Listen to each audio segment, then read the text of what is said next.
Representante, buenas noches. Mi nombre es Alejandro Henao. Muchas gracias por acompañarnos y qué bueno hablar y entender qué está pasando con la salud de los colombianos.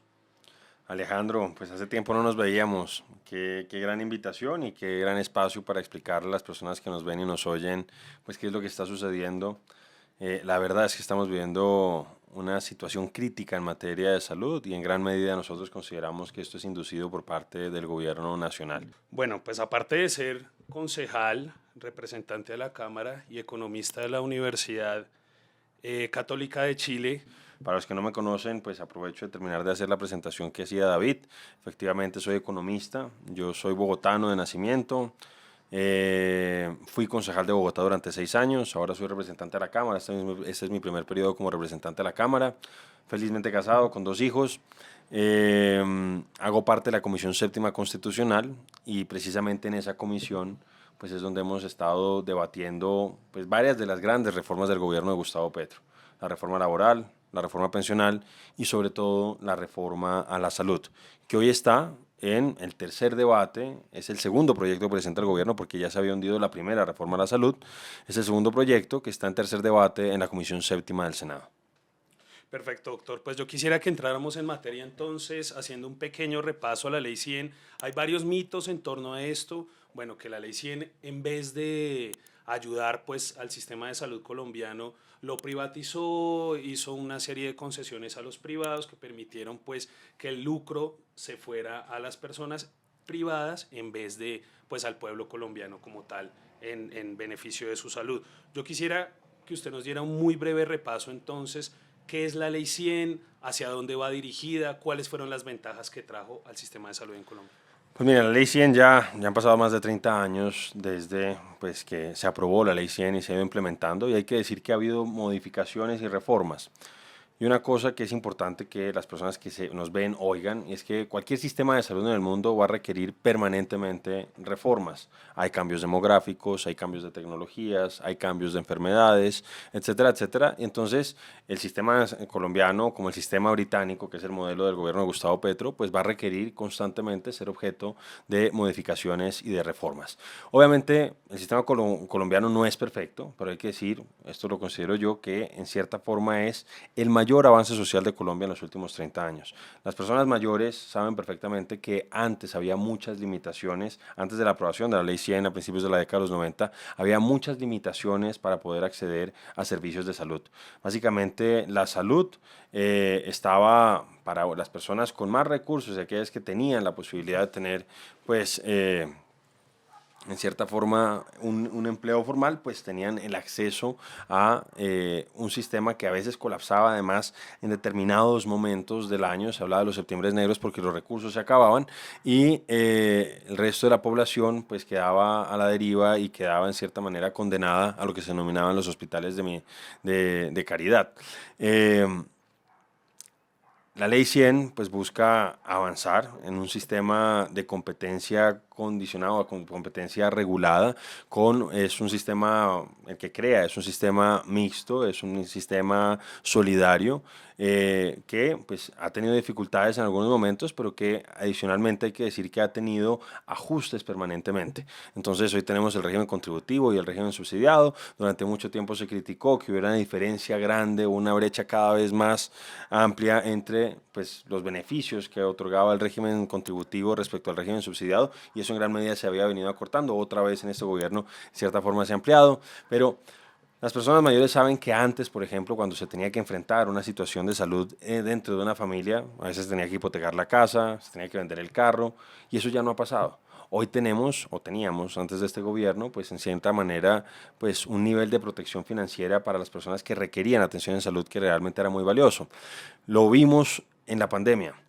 En otros lugares de América Latina, en Estados Unidos inclusive, una persona o una familia que veía que uno de sus familiares se enfermaba del COVID-19, pues no solamente tenía que estar angustiado por que su familiar sobreviviera a la enfermedad, sino que tenía que ver de qué manera iba a pagar después todas las atenciones que había requerido la atención de esa pandemia.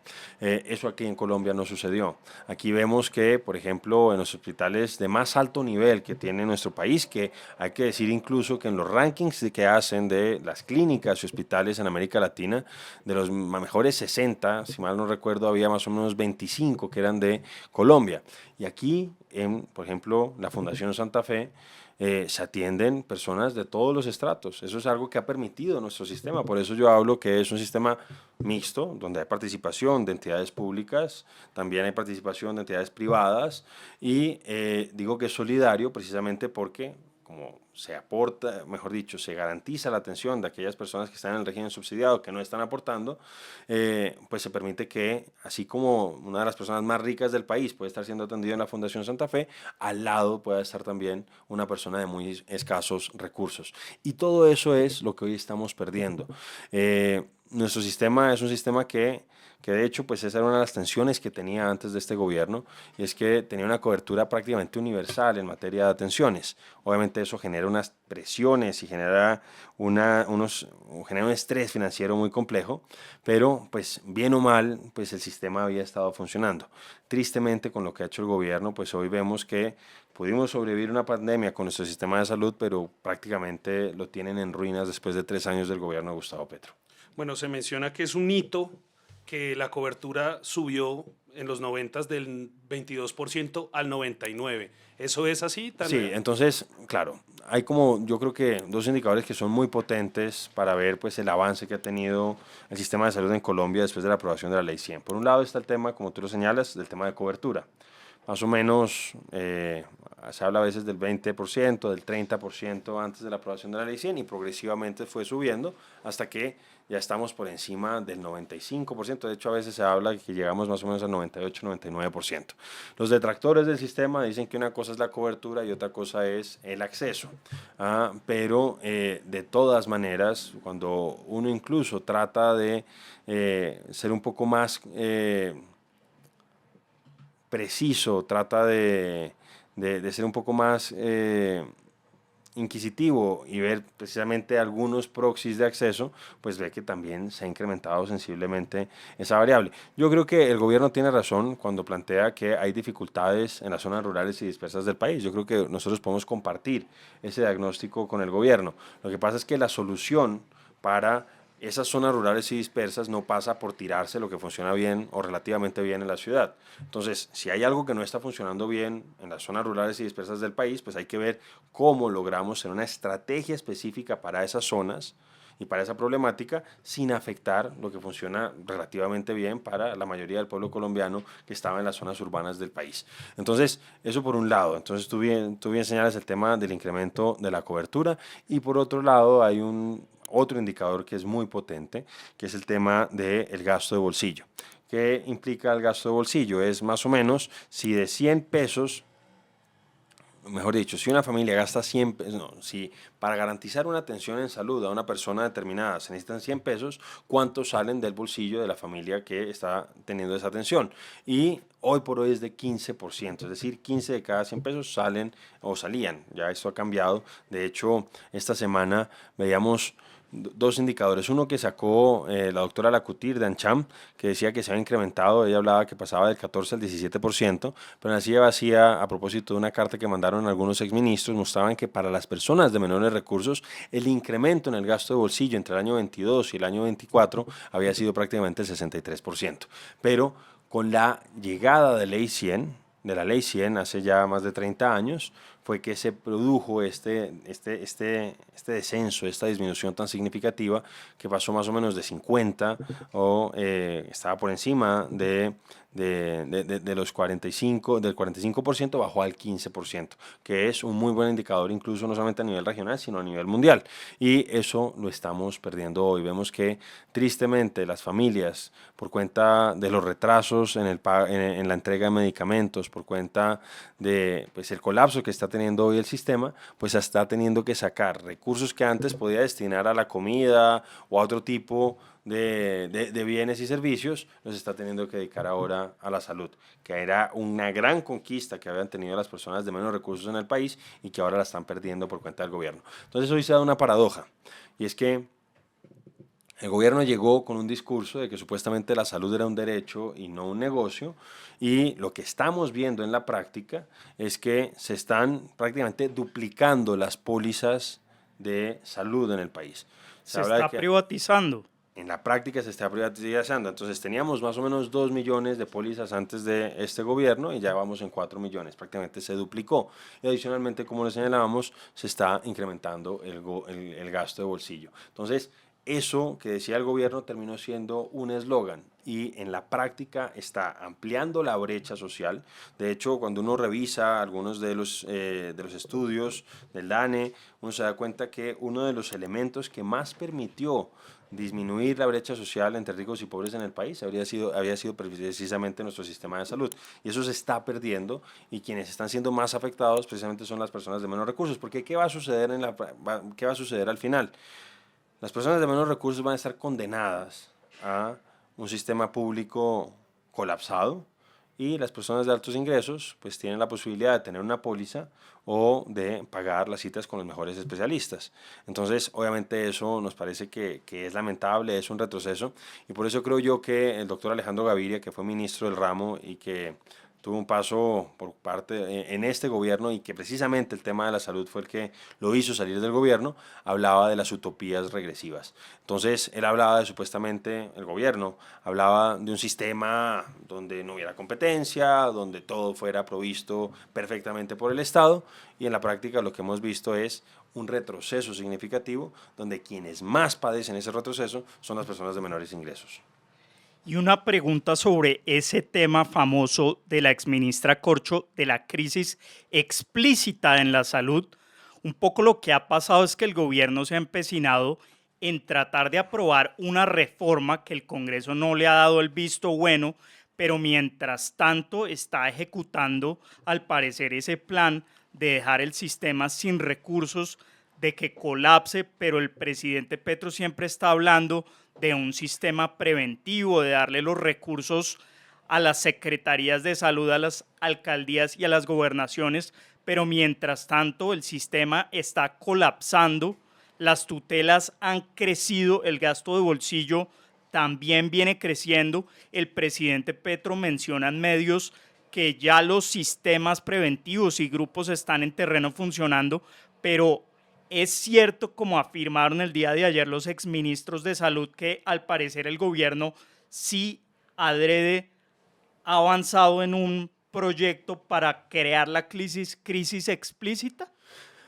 A ver, pues efectivamente la ex ministra Corcho, ex candidata presidencial y hoy cabeza de lista del Pacto Histórico al Senado de la República, yo recuerdo porque fui de los que difundió ese video originalmente. Es un video que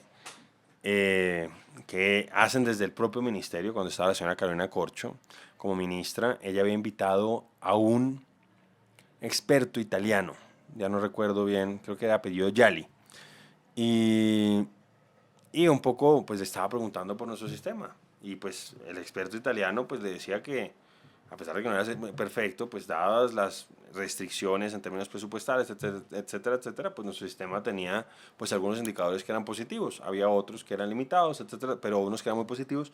Y ahí la ministra, la entonces ministra, fue que pues habló de la necesidad de una crisis explícita para que el pueblo colombiano pudiera entender la necesidad de la reforma que ellos querían adelantar. Y yo no sé si de manera deliberada o no, pues esa crisis explícita ha llegado. Hemos visto, tú lo señalabas, cómo se han estado cerrando servicios.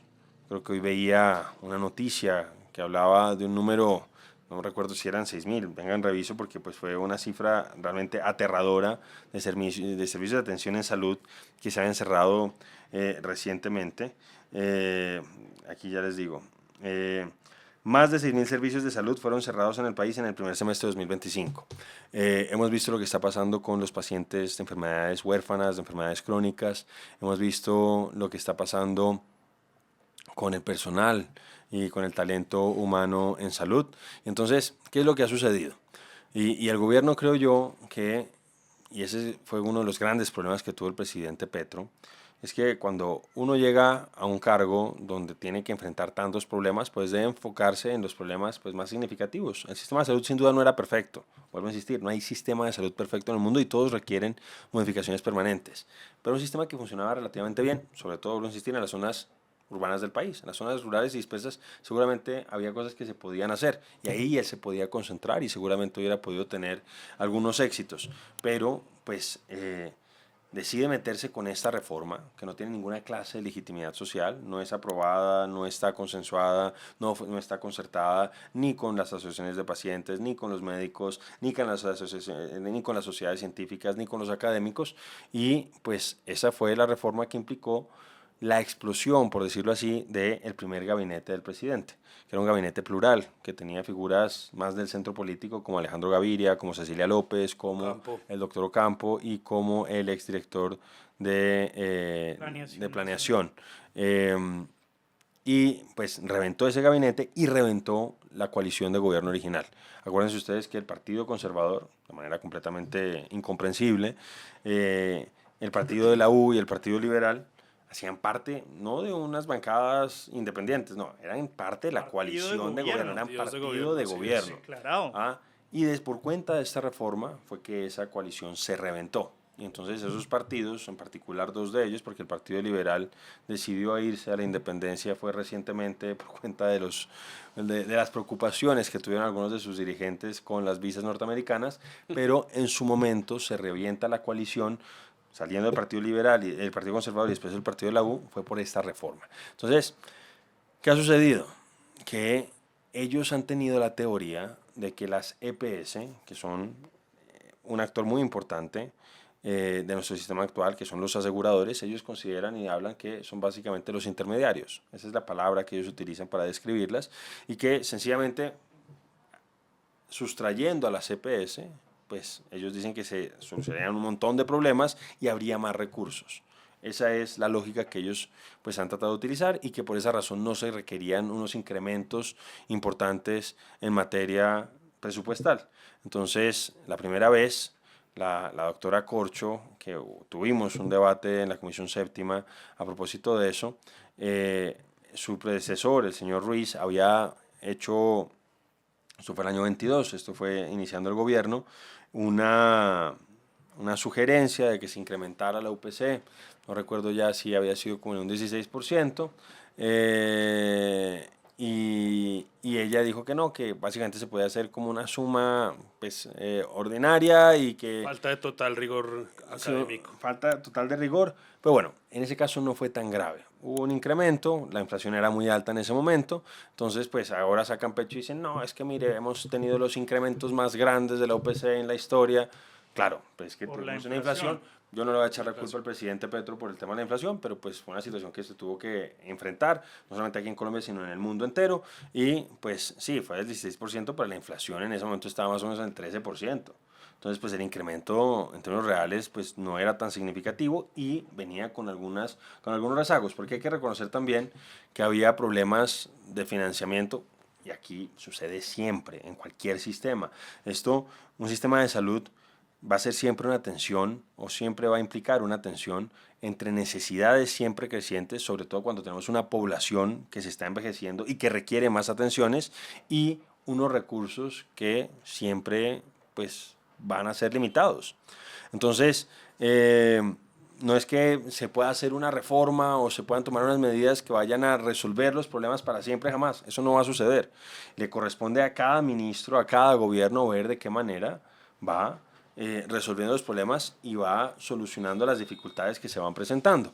Entonces, bueno, eso pasó esa vez, después se incrementó, si mal no recuerdo fue más o menos como del orden del 9% el incremento, pero realmente donde, y que está coincidiendo con lo que está sucediendo este año, donde se presentó el problema más grave, más agudo, fue del paso del año 24 al año 25. Y es que incluso, según lo que ha dicho la CIA, hay cosas que a uno le llegaban, informaciones que a uno le llegaban, es que los técnicos del Ministerio de Salud habían sugerido que el incremento debía estar entre el 16% y el 22%. Y el señor Jaramillo, de manera completamente antitécnica, de manera completamente arbitraria, decidió que el incremento fuera más o menos del 5.36%, cuando el incremento del salario mínimo había sido de el 9.56%. Entonces, obviamente, con esos desbalances entre los ingresos de un sistema y las salidas, por lo menos en lo que respecta a uno de los factores importantes, que es el talento humano en salud. Se habla de que en salud más o menos 6 o 7 de cada 10 pesos pues están relacionados con el talento humano. Pues si eso crece en un 10% y lo otro crece en un 5% y el nivel general de precios había crecido en un 5% más o menos, pues obviamente ahí pues se genera un déficit evidente. Entonces ahí yo sí creo que hay, pues no sé si fue de manera deliberada, pero sí hay una decisión que terminó causando el desfinanciamiento del sistema.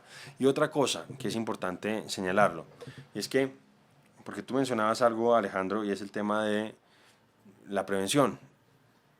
Entonces, como un mantra, el gobierno habla de que tenemos que tener un sistema preventivo y predictivo y no sé qué, etcétera, etcétera. Y entonces hablan de una conferencia de la Almata, etcétera, etcétera. Dicen que estamos, sí, yo no estoy en contra de que haya prevención, pero con recursos adicionales, no desfinanciando el aseguramiento. Porque es que el gobierno básicamente dice, no, es que si nosotros entonces hacemos un ejercicio de prevención, entonces ya la gente no se va a enfermar y no, o no va a tener esas enfermedades crónicas, etcétera, etcétera, y entonces va a haber unos gastos menores. Pero, ¿qué es lo que sucede? Hoy por hoy ya tenemos un número muy importante de colombianos que tienen enfermedades huérfanas, enfermedades raras, enfermedades crónicas, y hay que atenderlos, y no los puedes desatender. Y tristemente el gobierno le ha quitado recursos a ese aseguramiento, a lo que permitía darles tratamientos, darles medicamentos a esos pacientes para hacer el ejercicio de la prevención. Pero además la prevención el gobierno la está entendiendo mal, porque el gobierno considera que solamente con estos equipos extramurales, pues ya estamos haciendo un gran ejercicio de prevención.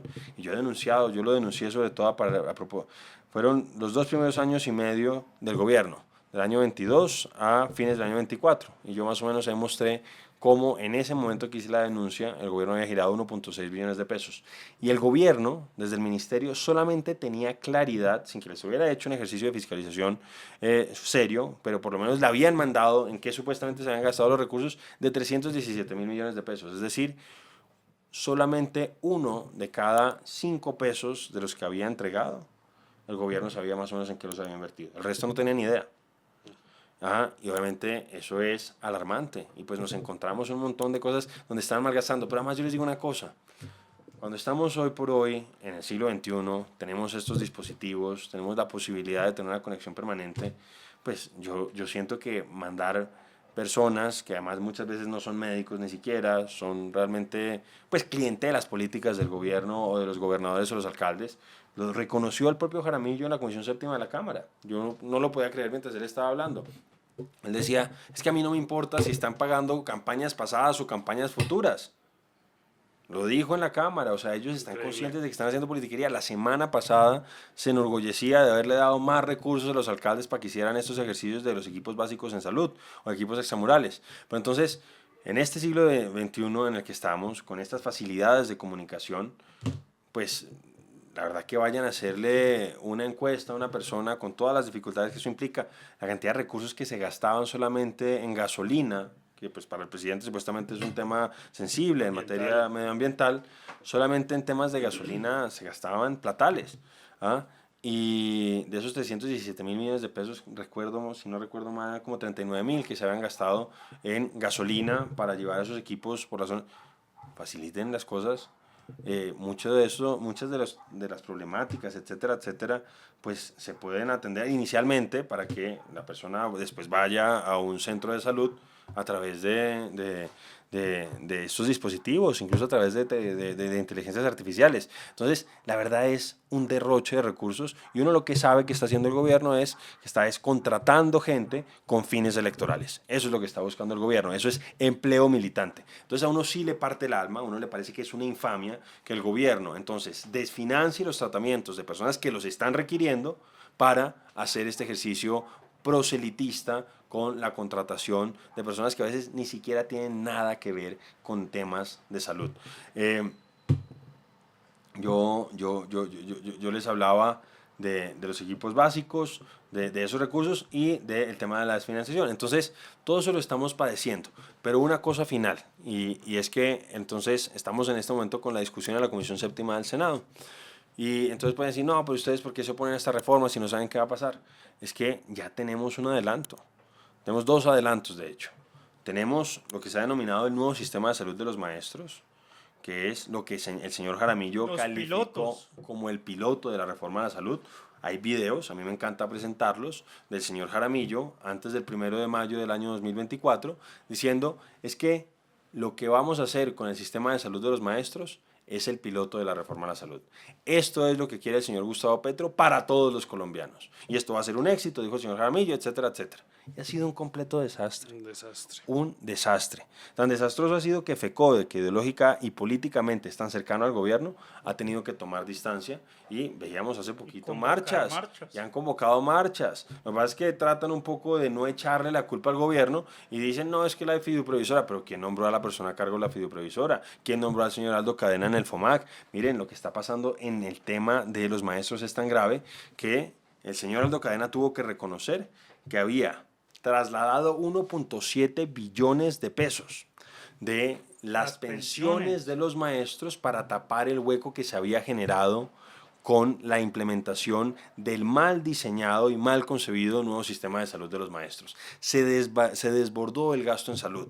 Nosotros lo habíamos advertido a propósito del texto de la reforma. Yo tengo muchas de mis intervenciones en la Comisión Séptima de la Cámara de Representantes diciendo que si se implementaba esa reforma tal y como estaba concebida, lo que iban a causar, incluso dejando de lado el riesgo de corrupción, que era muy alto, iba a implicar un desbordamiento del gasto en salud, y eso es lo que ha pasado precisamente con el tema de los maestros.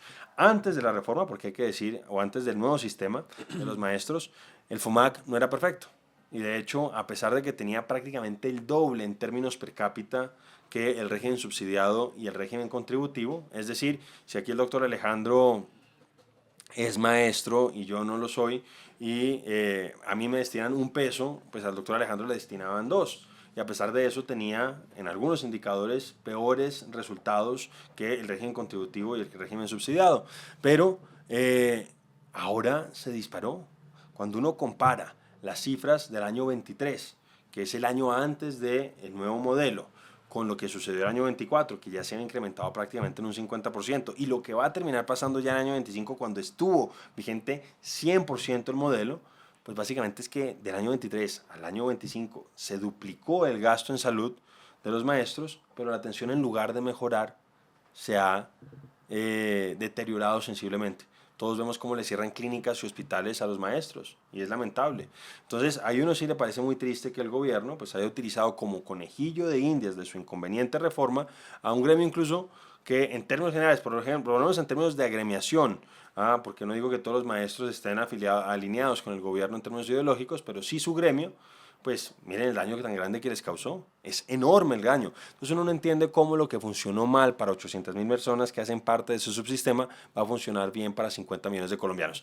Ese es el primer experimento o la primera experiencia.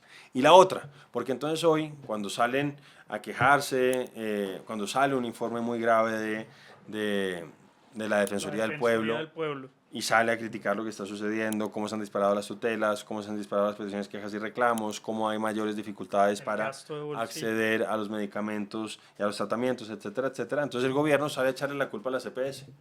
Pero miren ustedes hoy qué pasa con la CPS.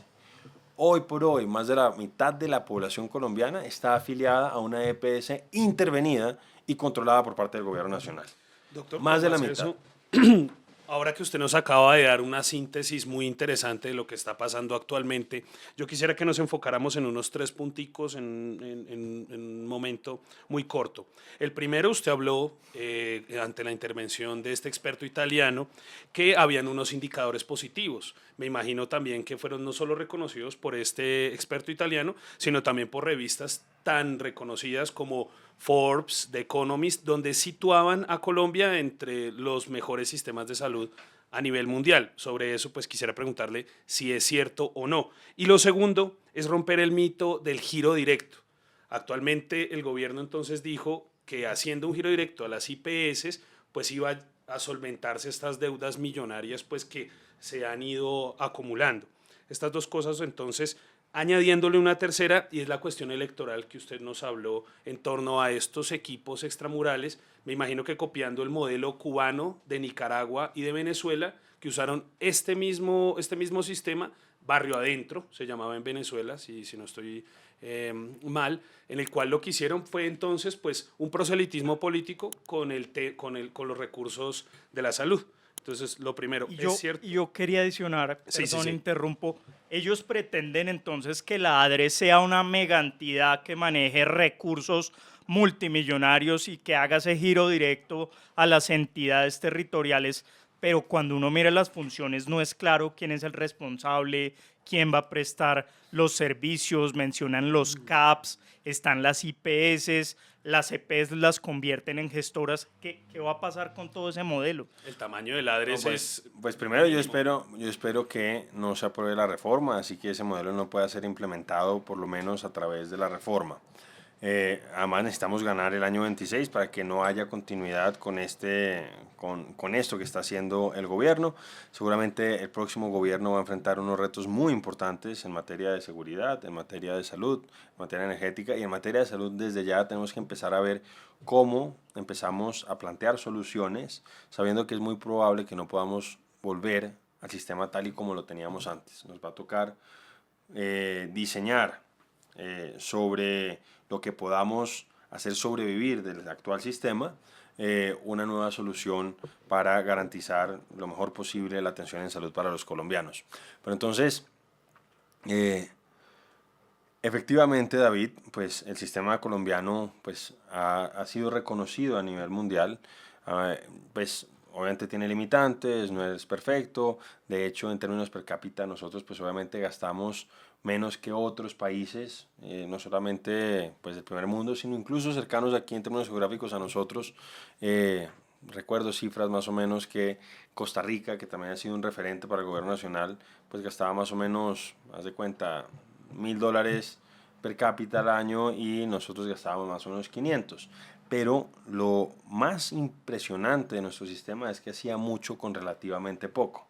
Claro, entonces hablan, no, es que son 100 billones, sí, obviamente es plata, pero pues comparado con lo que sucede en otros lugares del mundo, pues era unos recursos un poco más reducidos que se utilizaban de manera muy eficiente. Listas de espera Entonces, muy cortas. en algunos casos sí, porque listas de esperas hay, por ejemplo, en Canadá, que también es un referente para el gobierno, en Reino Unido, que es un referente para el gobierno, algunas atenciones, algunos servicios de salud que se demoran muchísimo menos aquí en Colombia que en otras partes del mundo. Yo creo que todas las personas que nos ven pues saben que a veces familiares que viven en el extranjero pues preferían venir a Colombia a hacerse ciertos exámenes, a practicarse ciertas atenciones en salud, que tener que esperar en los lugares donde estaban residiendo. Y no estoy pensando que estuvieran en Venezuela, no, estoy pensando que pueden estar en España, pueden estar en Estados Unidos, pueden estar en Canadá, pueden estar en el Reino Unido, Alemania. y preferían venirse a Colombia. Y esto es una experiencia que seguramente las personas que nos oyen tendrán de familiares que antes sucedía eso. Entonces, nuestro sistema pues como tú lo señalabas, no es solamente la opinión que podamos tener algunos colombianos, sino que incluso pues publicaciones muy prestigiosas pues reconocían pues esas virtudes del sistema. No que fuera perfecto, no que fuera el mejor del mundo, pero pues dadas las restricciones, dados los condicionamientos, pues sí tenía unos resultados muy interesantes. Por otro lado, tú planteabas el tema del giro directo. Entonces, ¿qué sucede? Pues esa ha sido una de las narrativas que ha tenido el gobierno nacional. A mí no me importa el tema del giro directo, yo no estoy en contra del giro directo, pero un poco se les ha caído esa narrativa. Y es que básicamente decían, no, es que las administradoras, porque ellos dicen las intermediarias, las EPS, entonces se quedan con la plata y no le entregan la plata oportunamente a las clínicas y hospitales. Y ahí entonces es donde yo quisiera hablar de ese segundo experimento que ha hecho el gobierno nacional, que son esas EPS intervenidas y controladas por parte del gobierno. Entonces, ellos básicamente decían es que las EPS se quedaban con un porcentaje significativo. La señora Corcho hablaba más o menos. ¿Qué es lo que pasa? La ley 100 habla que en principio si la UPC es de 100, se tiene que destinar el 92% cuando se habla del régimen subsidiado para atención en salud. y el 8 es lo que cubriría los gastos administrativos y eventuales utilidades. Y en el caso del régimen contributivo es el 90 y el 10, ¿cierto? Lo que pasa es que han mostrado los estudios recientemente es que, pues, eso es en la teoría, pero realmente a veces el gasto en salud incluso está por encima del 100%. Es decir, si me destinan 100, a veces el gasto en salud está en 102, en 103. Como actualmente, que está en el 110. Una pregunta, la exministra Corcho mencionaba el tema de las reservas, pero ¿no es mejor gastar la plata y que no esté en reserva? Bueno, entonces ya explicamos el tema de las reservas. Pero entonces, en este caso, esto es, ahí se habla de la siniestralidad, pero lo que quiero decir es que la ministra pensaba que pues, las EPS por derecha se estaban quedando con el 8% o el 10% del total de los recursos que recibían. Entonces, ¿cuál es la lógica para ellos? Si nosotros las intervenimos, entonces vamos a liberar, si a esta EPS les llegaban 10 billones de pesos, pues vamos a liberar 1 billón de pesos que vamos a poder destinar a salud. Esa era la lógica de ellos, porque pues básicamente las EPS para ellos no hacían nada. Sencillamente se encargaban de recoger unos recursos y pasarlos a las clínicas y hospitales. Esa es como la narrativa que ellos tenían montada. Entonces, si se ganaban 1 billón de pesos, el 10% de los recursos que recibían por no hacer nada, pues entonces una vez que las intervinieran, pues ellos iban a poder destinar 1 billón de pesos adicional, ya no iban a ser 9, sino 10 completos para la atención en salud. Y lo que hemos visto es que ha ocurrido completamente lo contrario. Las deudas se han incrementado. Entonces, por eso yo les decía que el tema del giro directo, entonces listo, el giro directo hoy prácticamente es universal, es casi total. Y nunca habíamos estado en una situación tan crítica en materia de cartera, sobre todo con las IPS, con las EPS intervenidas. Yo denunciaba la semana pasada lo que está pasando con el cancerológico, porque entonces lo que ha salido a decir el presidente de la República es que no vamos a hacernos cargo de las deudas de las EPS antes de la intervención, que me parece ya que es un tema muy complejo. Pero entonces, listo, plantee eso a propósito de los privados si quiere, pero ¿por qué no le va a pagar al cancerológico si según su criterio es una entidad pública y todo lo público es súper transparente según él? Entonces, ¿qué ha pasado con el cancerológico? Pucha, bajó, les incrementaron las demandas de atención y les bajaron el recaudo. Entonces, recuerdo que la cartera vencida a más de 180 días, a más de 360 días, pasó de 6.000 millones de pesos a 17.000 millones de pesos.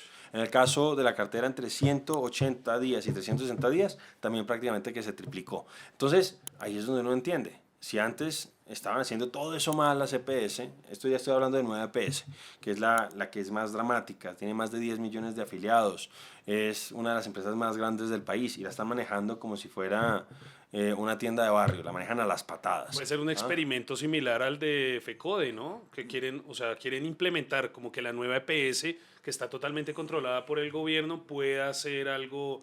Pues eso ha dicho el presidente de la República, ha dicho que supuestamente en esas EPS intervenidas han tratado de implementar la reforma. Pero entonces, ¿qué sucede? En nueva EPS hemos tenido 3 interventores en menos de 1 año y medio. 3 interventores. Y cada uno peor que el anterior. De hecho, la última, que se llama Gloria Polanía, que es la que está en este momento, no sabemos hasta cuándo, porque muy seguramente la pueden cambiar ahora que hubo cambio de Superintendente Nacional de Salud. La señora Gloria Polanía presentó un examen para que se actualizara el RILCO, que es el registro de interventores, liquidadores y contralores de la Superintendencia Nacional de Salud. El señor Giovanni Rubiano, el ex superintendente, se gastó 561 millones de pesos para actualizar ese registro. La señora se rajó en el examen. Y a pesar de que se rajó, el señor Rubiano decidió meterla como interventora de la EPS más grande del país, una de las empresas más grandes de Colombia. Entonces, ¿qué ha sucedido? Que en lugar de que con su lógica hubiera más recursos disponibles para la atención, pues hay menos. Y entonces hemos visto cómo no solamente no están pagando las deudas anteriores, sino que no le están pagando los servicios que se han venido prestando desde la intervención.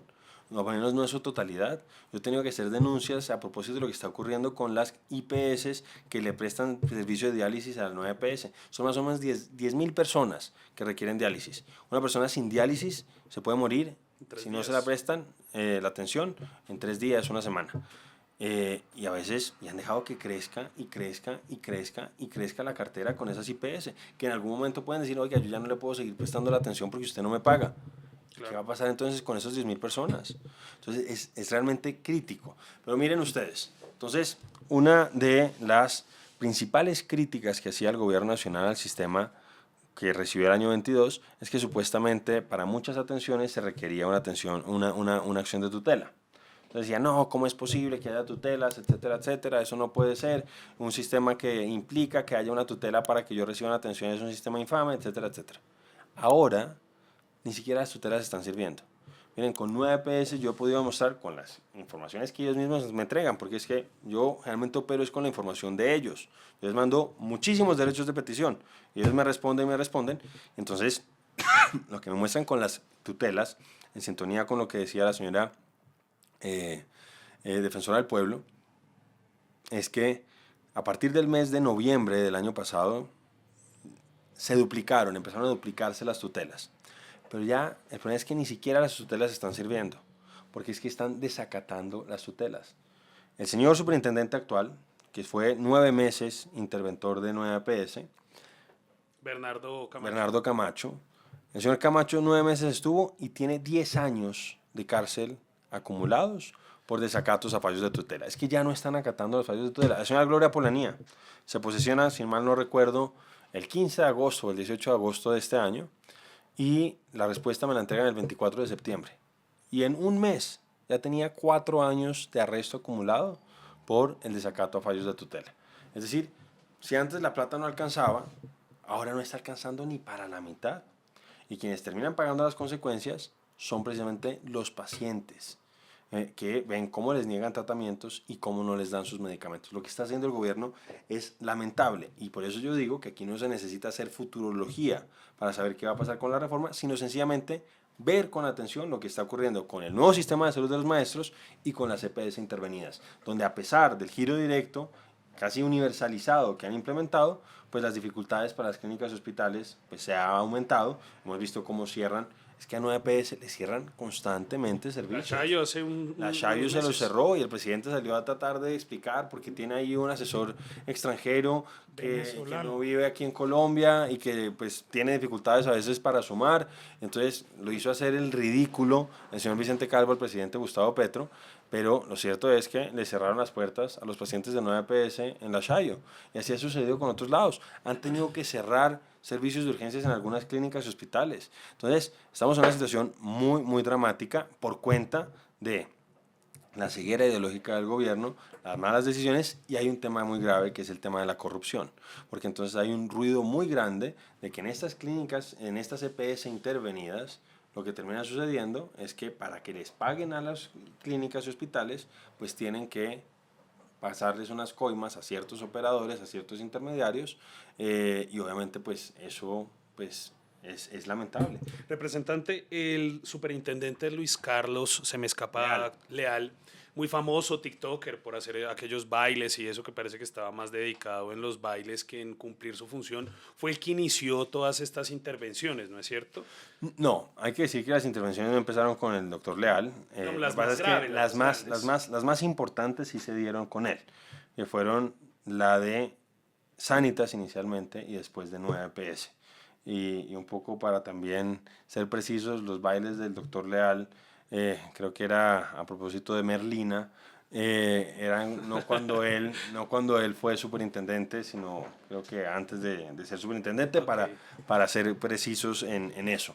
Entonces, las dos grandes intervenciones, efectivamente ahí sumados más o menos son como 16 millones de colombianos, se dieron en tiempos del doctor Leal. De hecho, la intervención de Sanitas pues se terminó cayendo en la Corte Constitucional. Se la devolvieron, pero creo que pues eso me hizo, a mí eso me hizo acordar de la estrategia del caracol, el final de la estrategia del caracol. ¿Ah? Ahí tienen su casa. Ahí tienen esa pintada. Bueno, entonces, y eso es lo que tristemente terminó pasando, y quienes pagan las consecuencias son los pacientes. Y está el tema que tú mencionabas de lo que puede suceder en términos electorales, y sí, ese es el temor que uno tiene, que es lo que está buscando el gobierno, y por eso cuando vio que se estaba cayendo la reforma o no la estaban pudiendo aprobar, terminaron sacando por decreto la reforma con este decreto que era el 0858, donde el gobierno buscaba que fueran los alcaldes y gobernadores los que definieran qué clínicas y qué hospitales iban a ser parte de sus redes de prestación de servicio, donde adicionalmente buscaba territorializar la atención en salud. ¿Eso qué significa? Que el gobierno decidía que en algunos lugares del país solamente iba a poder operar 9 EPS. Entonces, algunas personas, por ejemplo, que estaban en Sanitas felices o en Sura felices con su atención, el gobierno les limitaba el derecho a la libre elección y los mandaba a 9 EPS, que hoy se está cayendo a pedazos. Y hacía que las puertas de entrada al sistema fueran los centros de atención primaria en salud, los CAPS, etcétera, etcétera.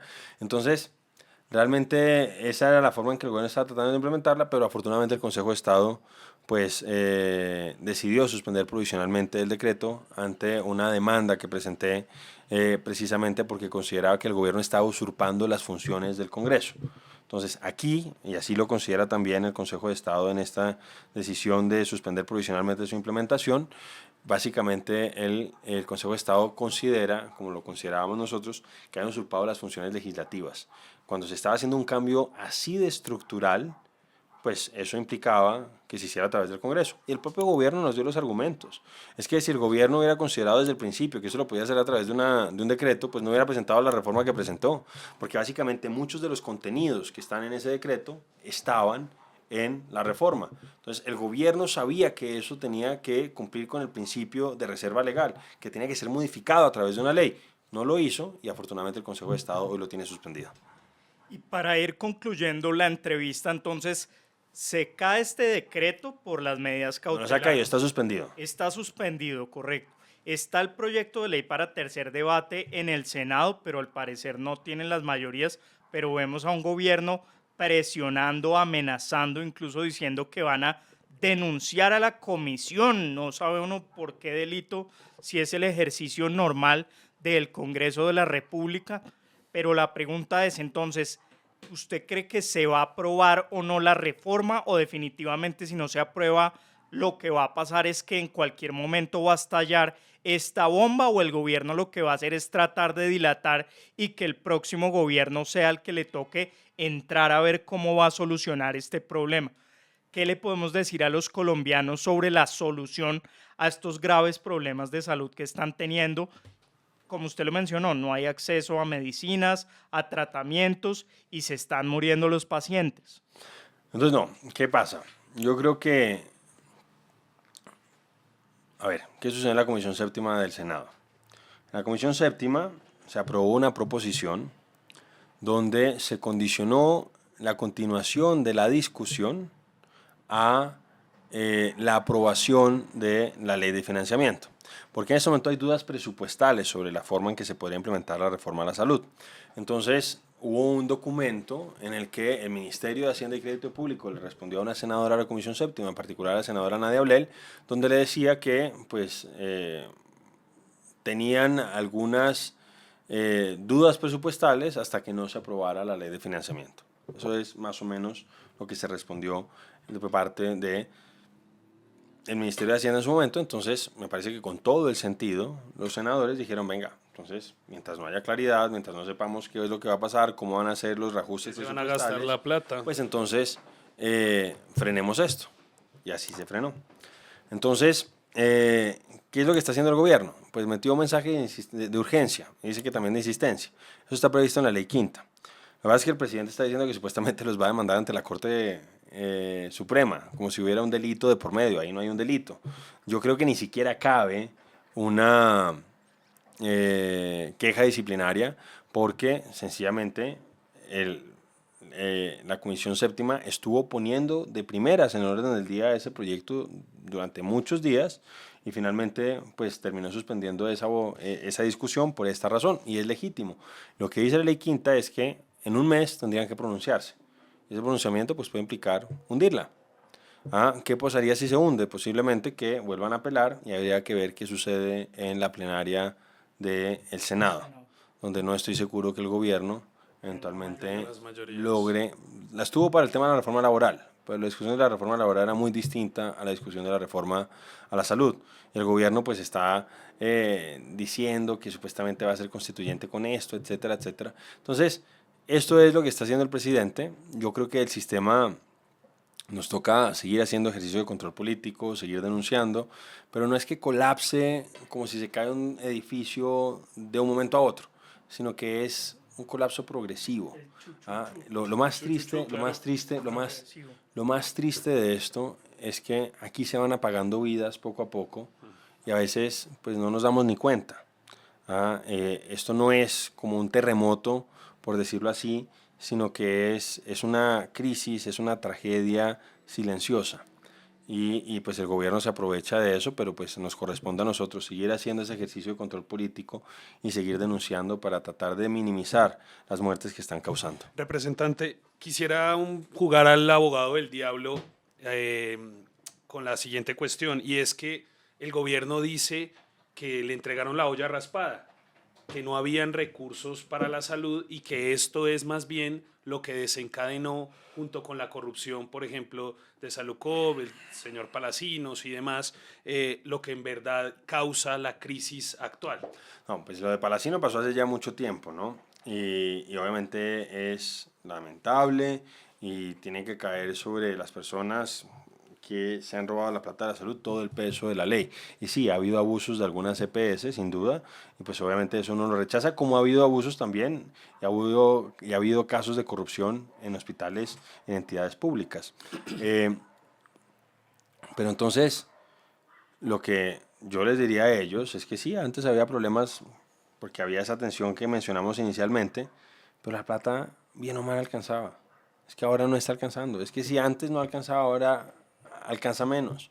Miren, una cosa a propósito de un estudio o de un informe que no ha sacado formalmente la Contraloría, o no completamente, sino que sacó solamente un comunicado de prensa. El gobierno hablaba, que nos mencionaba una cosa que no habíamos respondido el doctor Henao, que es el tema de las reservas técnicas. Entonces, el gobierno hablaba que era inaceptable que supuestamente los antiguos administradores de 9PS hubieran hecho anticipos no legalizados. Entonces, la Contraloría dice que el año 2023 hubo 3.8 billones de pesos de anticipos no legalizados. La cosa es que después de la intervención, que ya les dije que fue en abril del año 24, el año 24 eso subió a 8.6 billones de pesos. Es decir, si antes, digamos, en áreas de discusión, horrible que hayan hecho esos 3.6 billones de pesos de anticipos, no, 3.4 creo que eran, no, 3.2 billones de pesos de anticipos no legalizados. Pero entonces cuando ustedes intervienen, eso en lugar de disminuir, aumentó, más que se duplicó, casi que se triplicó. Y de hecho, a corte de julio del año 25, ya iba en 6.6 billones de pesos, puede llegar a 12 billones de pesos de anticipos no legalizados. Entonces, ellos la tienen muy difícil, sobre todo porque la gente que es la que utiliza el sistema de salud continuamente, las personas que están con alguna enfermedad, que tienen algún paciente, etcétera, etcétera, en su familia, sabían que antes había dificultades, pero les terminaban resolviendo, les terminaban dando los medicamentos. Hoy eso no está ocurriendo. Cuando uno ve algunas de las entrevistas que hacen medios de comunicación, dicen, es que esto, sí, antes no era perfecto, pero nos respondían. Claro. Antes había solución. Con tutela. Ahora ya no. Ahora miren lo que está pasando con el tema de los desacatos, es que es vergonzoso, les importa. Miren, yo no he podido llevar a un interventor de 9PS, al señor Camacho antes cuando estaba en la 9PS y ahora está de superintendente, y a la señora Gloria Polanía, a la Comisión Séptima de la Cámara, porque saben que se van presos. Saben que si llegan a poner un pie en el Congreso, yo los mando, pues le pido al policía que esté ahí al lado nuestro, que por favor revise si tiene alguna orden de captura vigente en su contra. En sus oficinas. Pues fueron, la vez pasada fueron. Es que eso es además lo dramático de todo esto que está sucediendo.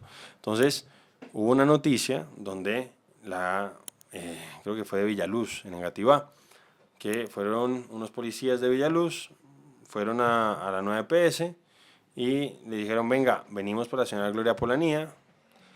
Y entonces el equipo de ella se inventó que ella había renunciado para que no se la llevaran presa. Y después dijeron, no, no había renunciado nunca. Es que hubo un problema y es que ellos estaban buscando era al señor Bernardo Camacho y no a ella.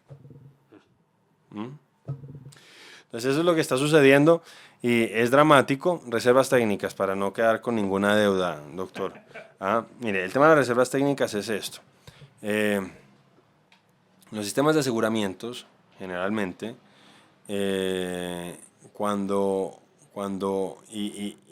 pues aquí se supone que se buscaba que, por ejemplo, si yo tenía ya unas atenciones comprometidas, pues yo tenía que pues, reservar unos recursos para garantizar el pago de esas atenciones, ¿cierto? ¿Qué es lo que pasa? Que cuando usted está con problemas, entonces, digamos que estamos con un sistema de aseguramiento, porque este es un sistema de aseguramiento sui generis, pero entonces digamos que estamos en un sistema de aseguramiento como el de los carros. Entonces, uno, ¿qué hace? Uno pues cobra una póliza y más o menos uno calcula una tasa de siniestralidad. Entonces, pues si yo les cobro 100 y yo digo, no, pues más o menos a ustedes dos les cobro 100 y digo uno se va a estrellar, pues entonces pues reservo pues la mitad, ¿cierto? Y si después veo que eso aumenta, pues ¿qué es lo que yo hago? Pues les cobro a ustedes más. O a la persona que se siniestró, etcétera, etcétera, pues yo tengo ahí la posibilidad, siendo el asegurador, de manejar un poco la prima, ¿cierto? ¿Cuánto voy a cobrar? Aquí hay una limitante y es que eso no sucede. O sea, la prima no la calcula o no la define la EPS. ¿Y qué es lo que pasa? Entonces, se podían haber calculado algunas siniestralidades, se podía haber desbordado y las reservas técnicas pueden terminar siendo insuficientes. Entonces, ¿qué pasa en un momento? Cuando hay recursos insuficientes, pues, y yo creo que eso es lo que terminó sucediendo y por eso hay un problema en el cumplimiento de los indicadores que exigía la superintendencia, pues era básicamente si yo mantenía reservas técnicas o garantizaba que siguiera funcionando la atención y el servicio. Entonces, tan problemático es que ellos no pueden mostrar que con la intervención hayan mejorado las reservas técnicas. Es decir, ellos dicen, no, es que por el tema de las reservas técnicas nosotros intervenimos. No fue solamente por eso, pero digamos que haya sido esa la argumentación. Eso no se resolvió con la intervención. Por el contrario, como les he dicho, esto se ha agravado. ¿Y vienen demandas? Pues ya hay una demanda, pues me imagino, ¿Keralty? sobre todo de Keralty. Y ahí vamos a perderla, yo creo, y vamos a tener que pagar todos los colombianos las arbitrariedades y los sesgos y las decisiones arbitrarias del gobierno de Gustavo Petro. Representante, para finalizar y que no quede en el tintero, usted denunció, si no estoy mal, un tema de persecución política en torno a unas denuncias, valga la redundancia, que usted hizo en contra de la esposa del doctor Jaramillo sobre un barco hospital en el Amazonas. Yo quisiera que me contara por qué es persecución política, por qué esta actitud de la doctora. No, pero no fue solamente de ella, fue también del ministro. Entonces, ¿qué sucedió? La señora Beatriz Gómez Consuegra fue nombrada en la Superintendencia Nacional de Salud como superintendente delegada para prestadores de servicios públicos. Y eso no es ilegal, siendo No, por eso. Entonces voy a decirlo como fue. Para prestadores de salud, no de servicios públicos, para prestadores de salud, antes de que Jaramillo llegara al ministerio. Es decir, a ella la nombran en tiempos de Carolina Corcho. Okay. ¿Listo? Cuando llega el señor Jaramillo, pues uno lo que hubiera esperado es que ella hubiera salido. Era lo ético, era lo lógico, era lo razonable. Yo en ese momento no dije nada, yo supe desde el primer momento que ella estaba allá, pero dije, bueno, yo pues voy a dar el beneficio de la duda de que van a mantener separadas sus esferas de actuación. Y me encontré originalmente con una denuncia que hizo Paula Bolívar, en ese momento era en la W, sobre algo que estaba ocurriendo en un hospital público en Quibdó, en el Hospital San Francisco de Asís en Quibdó, que estaba intervenido. La señora llevó a un tipo, a un interventor, y él tuvo unos problemas con el señor Jaramillo, y ahí se mezclaron, ahí se interfirieron claramente las esferas de actuación, y de hecho yo recuerdo haber mandado un derecho de petición a la señora, y ella me dijo que no me respondía porque se acogía, creo que al artículo 33, o no me acuerdo cuál artículo de la Constitución, que decía que no tenía que declarar cuando, o no tenía que dar información cuando estaba de por medio un familiar. Bueno, entonces ahí pasó eso. Después nos encontramos con lo que sucedió en Leticia, el Hospital San Rafael. Eso lo denunció originalmente Daniel Coronel. Y él mostró videos de esta señora maltratando y presionando a los interventores de ese hospital público para que firmaran el contrato de la construcción del buque hospital fluvial. Entonces, eso salió, eso no lo denuncié yo originalmente. Lo que después me encontré es que yo, pues ahí fui muy claro, yo no puedo decir que ella estaba metida en el tema del sobrecosto, pero ella sí presionó a unos interventores para que contrataran algo donde terminó habiendo un sobrecosto importante. Entonces yo mostraba cómo en Brasil tiraron al río el año pasado, en diciembre, un buque hospital que había sido similar al que iban a construir aquí en Colombia, por más o menos 12 mil millones de pesos, creo que eran 17, ya no recuerdo bien la cifra en reales, eran 12 mil millones de pesos haciendo la conversión, y aquí en Colombia el solo traslado desde Cartagena a Leticia nos cuesta 12 mil millones de pesos, y la construcción nos cuesta otros 60 mil millones de pesos más la dotación. Entonces ahí yo decía que había un sobrecosto de 60 mil millones de pesos. Entonces, ¿qué sucedió adicionalmente? Con que me encontré que el hijastro del ministro, el hijo de la señora Beatriz Gómez Consuegra, había sido contratado como contratista en la ADRES, otra entidad que hace parte del sector Todo salud. en familia. Todo en familia. Entonces, obviamente, pues yo sí denuncié que ahí pues me parecía que había nepotismo, evidente. Y pues el señor Jaramillo, obviamente eso no le gustó, está molesto, me pone una denuncia penal ante la Corte Suprema de Justicia, dice que supuestamente hostigamiento, discurso de odio y injuria y calumnia, y porque pues básicamente yo utilizo a veces la palabra esto que están haciendo es criminal. Entonces dice que no, que cómo es posible, no sé qué. Estamos en este momento en eso. Bueno, me denuncia él originalmente y después me denuncia la esposa.